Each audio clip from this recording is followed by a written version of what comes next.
We have been talking about Generation 4 Pokemon Diamond and Pearl remakes since 2014. There are millions of Pokemon fans across the world, so could these games live up to the expectations of all of them over 7 years? I somehow don't think that the fact that I have at least 5 problems with these games shouldn't surprise anyone. I'm sure you've all got your own criticisms, and these are just mine. Hey Pokemon Masters, Toby, and yes, last week Brilliant Diamond and Shining Pearl came out, so of course I have been playing them a bunch. I am on my second run through, and I'm really enjoying them. Honestly, there is a lot there to love. And with each of my 5 absolutely not opinions, indisputable correct list of things wrong with the games, I will be introducing points that I enjoyed about the games. Think of this as a very informal review. I don't know why my hand's still up, like I was expecting to edit in my 5 points onto my fingers or something. This is actually going to be a relatively edit light video because it's more of a discussion. And being a discussion, of course, I want to hear your thoughts in the comments down below, but you know,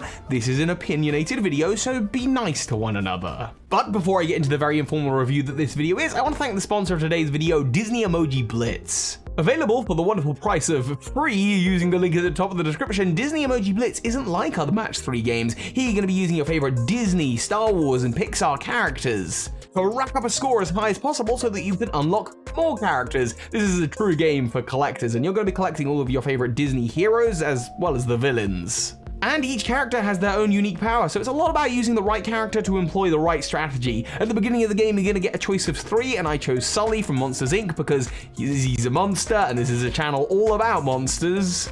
He uses his power to scare away other emojis on the board, but I also love the fact that Sora is in the game and they are adding new characters all the time. But the coolest thing about Disney Emoji Blitz, when you download it for free using the link at the top of the description, all of the characters that you collect, you can use as emojis when you text your friends. So it's kind of like bragging rights with showing off all the characters you've unlocked. Disney Emoji Blitz is available on both phone and tablet, making it perfect for game night with a partner, family time, or perfect for long trips in the car. So what are you waiting for? Click that link at the top of the description to download Disney Emoji Blitz today, and thank you to Disney Emoji Blitz for sponsoring this video. Okay, and now for a game I'm going to be a little bit more critical about, Pokemon Brilliant Diamond and Shining Pearl, and the 5 indisputable, absolutely correct, unchangeable list of things that are wrong with the games, totally not just my opinion.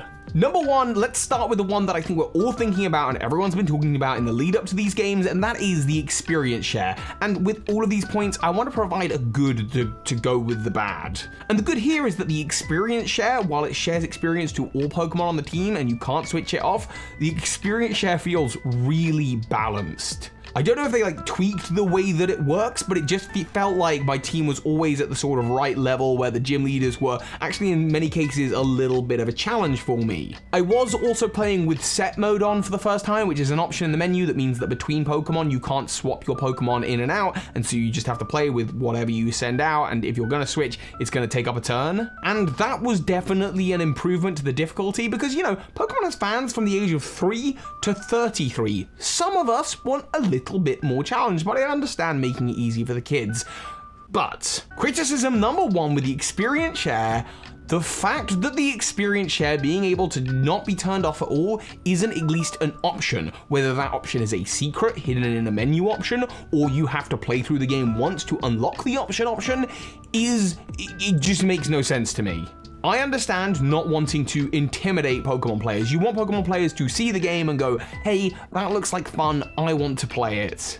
I understand that ILCA and Game Freak and the Pokemon Company have creative decisions that they're going to want to make. It is their game after all. But I'm pretty sure having the experience share as an option, even if it's like you have to play through the game once before, which I don't even think should be necessary, but you have to play through the game and it's like a new game plus where that is an option to make the game more challenging for more experienced players, I don't understand why that shouldn't be a thing. It would seem to be so easy to implement, and even if it's the case that by turning the experience share off, you would be completely underpowered, that's fine. Just give one game, let the players discover that, and then they will, if it's absolutely brutal, they'll probably never complain about it again. Given how well they balance the experience share in this game, I don't even know that I would turn off the EXP share, but actually, for run through 3 or 4 for replayability, yeah, I'd probably want to give it a go. and it is the older parts of the community that are on YouTube and Twitch streaming and creating content about these games. Many people creating their own rule sets, or even worse in the eyes of Pokemon, I think, like hacking the game to like make it more difficult. Just provide the option. It seems like such a simple tweak, and I just don't understand it. Also in the vein of difficulty, number 2. Your Pokemon's affection meter with you. This is something that was really introduced, I think it was sort of introduced in the Alola games, and no, actually I guess it was in X and Y with Pokemon and Me, and you'd have to play with your Pokemon and it would up their affection, allowing them to survive hits in battle and land critical hits. It might not have been that early, it might have been the Alola games. But in Let's Go, it was certainly much more prominent, and your partner Pikachu and your Eevee would do all sorts of busted stuff. They were just able to do stuff outside the confines of a tactical battle. And it was kind of charming. It was kind of like the animated series where it's like, yeah, my buddy pulled through, they were gonna die in that hit, but they survived this time. And that was fine when it was a rarity, but I'm doing a run through at the moment, and I don't know if it's tied to the Pokemon following you, but I definitely haven't had every single one of my teammates following me, or I don't have my Pokemon following me that much. And it's every battle. I mean, it is literally every battle or every other battle. My Pokemon will shrug off paralysis, or land additional critical hits, or survive a hit that would kill it.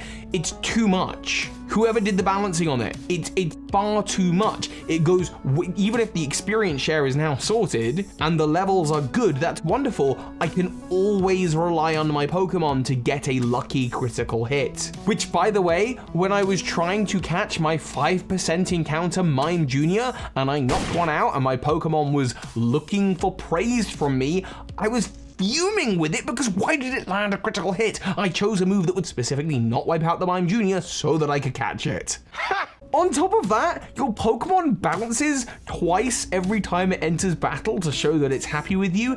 And if you've got a Pokemon like Staraptor that has an ability like Intimidate that starts at the beginning of the battle, every battle becomes so much longer. Double battles twice as much. And then in between turns, your Pokemon is like anxiously looking at you, waiting to hear your commands.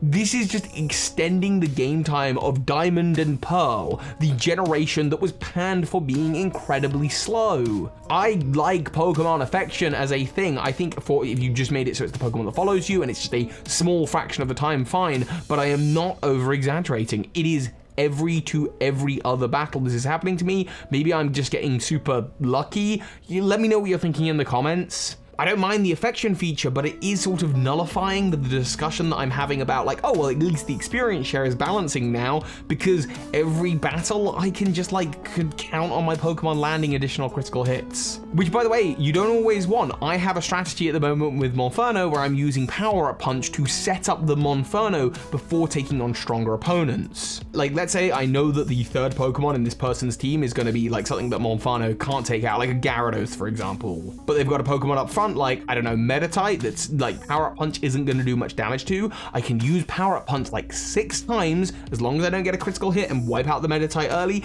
I can then use my fully boosted Monferno to use a different physical attack with attacks for that stat buffed and wipe out the Gyarados in one hit. I want to be rewarded for using my brain in battle and not for getting lucky every other battle. Number 3, let's talk about the presentation of the game.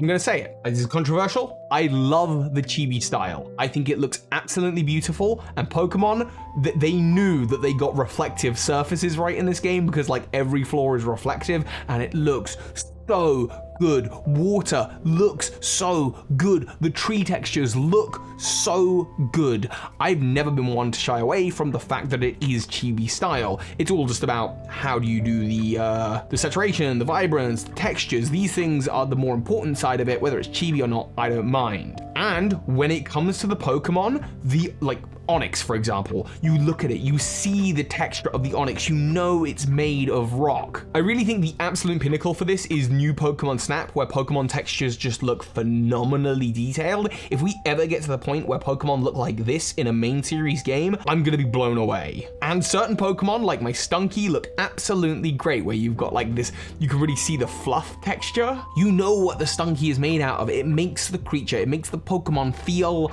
alive and part of a living, breathing world.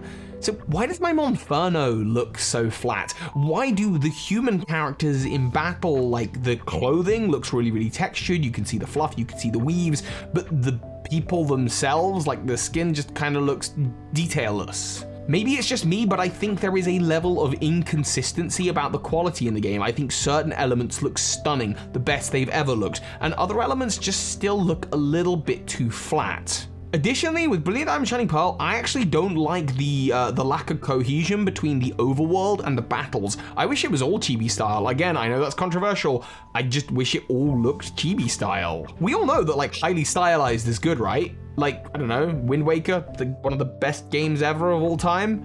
No, not just me? Stylized is cool. And actually in the same note as Zelda, Link's Awakening, such a beautiful, beautiful game. And like, this felt like it could be more Link's Awakening. I just felt that there was a little inconsistency between how certain models and assets looked. I'm wondering if that's something that could be patched in future updates. But I do feel like Pokemon's heading in the right direction here. So again, I'm an optimist. I'm going to stay optimistic about this. But yeah, I certainly felt like some Pokemon definitely looked like they had more work, more time, more heart. Those textures, like, I mean, again, Onyx looks fantastic. Just some Pokemon had a little bit more love than others, in my opinion. Number 4, the removal of key features. And no, I'm not talking about the Battle Frontier. In fact, the lack of Battle Frontier, not that big a deal. It's not like the Battle Frontier in Emerald. It's a totally little different ball game. If the Battle Frontier was there, I probably wouldn't have played it. Now, don't get me wrong. I'm never going to argue for less. Like, the fact that they didn't do the Battle Frontier, it is kind of like, if they did have the time for it, probably should have included it, because more is always, you know, that kind of thing is always going to be better. Why just have one battle facility when you can have 6? And that's fine, but fair enough. Faithful remake, and I'm going to get onto that for point 5. But here in point 4, the big feature that got removed is secret bases. And you might be like, secret bases are still in the game, except they're not really, are they? They're just big empty spaces with statues. And the statues are really cool. I think those statues look awesome. They would look awesome decorating my secret base. You know, a base filled with my personality and all of these little cool intricate things where I'm going to be running back and forth with flags. The secret bases in Diamond and Pearl are cooler than the secret bases in Brilliant Diamond and Shining Pearl. That level of customization, much like the secret bases in Omega Ruby and Alpha Sapphire, like, it just allows you to create your own space, to turn it, like in Omega Ruby and Alpha Sapphire, like into your own gym, into your own space. These are really, really cool, but just a big empty room filled with statues, I'd stop caring very, very quickly, and I want to spend less time digging in the underground for spheres because I don't care about decorating an empty room with just statues. I really, really think secret beast bases needed to stay intact. And the fact that they didn't just kind of throws the whole feature off for me. Now I really feel that the only reason there is for me to dig is to get like a single fossil, and then I'm good. It was such a big part of the reason people were nostalgic for the underground, and now this is the Grand Underground. It's supposed to feel like an upgrade. And don't get me wrong, Grand Underground, those spaces with other Pokemon in, really, really cool. We love that. We love the way that upgraded, but this was like the core feature of the underground downgraded. It just really feels like the Grand Underground is like 1 step forward, 2 steps back, and the step forwards are really, really cool, but where's the secret bases? And number 5, let's talk about that faithful remake, because I think there is such a thing here as too faithful a remake. And before, I've seen all sorts of arguments. People have wanted Diamond and Pearl remakes for years. Now that they're here, people are complaining that they're too similar to Diamond and Pearl. And I don't think when people are asking for Diamond and Pearl remakes for the last 7 years, I've been part of these conversations. No one's asking for one-for-one the same games. If we wanted one-for-one the same games, we'd just play Diamond and Pearl. Obviously, there are levels of improvements and quality of life updates that we're looking for, and Brilliant Diamond Shining Pearl delivered on a lot of those. But there were also quality of life changes from Diamond and Pearl to Platinum that was so important, more so than Ruby and Sapphire to Emerald, where Emerald just feels like a middle version, but it's more or less the same game with the Battle Frontier. Platinum feels like a totally different game to Diamond and Pearl. The gym order it being different is a huge one. The pacing of Diamond and Pearl is just a little bit weird. The fact that you go through Hearthhome and there is a gym there, and it feels about time for your 3rd gym badge. Lucario, belonging to Maylene, is like a brilliant mid-game boss. And with the order as it is in Diamond and Pearl, with Fantina coming a little bit later, it just feels really peculiar because you just sort of like skip over her gym. You know, her gym puzzle is not particularly difficult, so you just end up like, it's just you like fly to Hearthhome, battle one trainer, and leave. Whereas in Platinum version, it really, like, a ghost gym leader for a third gym is something special. But additionally to that, all of the Pokemon available to you, all of those Sinnoh evolutions to previous generation Pokemon, Mamoswine, Yanmega, Tangrowth, and not even just them, but like Rotom. Rotom is a level 15 Pokemon when you encounter it. The fact that you cannot encounter Rotom in the old Chateau after the second badge in Diamond and Pearl and Brilliant Diamond Shining Pearl, it just seems so strange to me. Because in Platinum, you can get it, and Rotom is a fantastic Pokemon that anyone would want to have on their team. It's not a legendary Pokemon, and it's not overpowered when you get it, so it's not suitable for the end of the game. It's suitable for the early game. It encourages backtracking and exploration. And in Brilliant Diamond Shining Pearl, they give you the secret key so that you can access all of its forms. Traveling around with a Rotom washing machine, I would have been super game for that. And then you've got all of those evolutions. I so badly wanted to do a run through with Tangler, but you can't because Tangrowth and Tangler aren't available until the post game. Tangler would have been perfect for my battle against Crash Awake. I just absolutely adore Tangler and Tangrowth. I want to use them on an adventure, but now I can't. So many of those Pokemon are evolutions to older Pokemon, which means you want to adventure through the game with them on your team because you want to grow with them as they evolve. It's completely different to legendary Pokemon being locked behind the national decks because legendary Pokemon don't evolve. You are supposed to go out and collect them at the end of the game.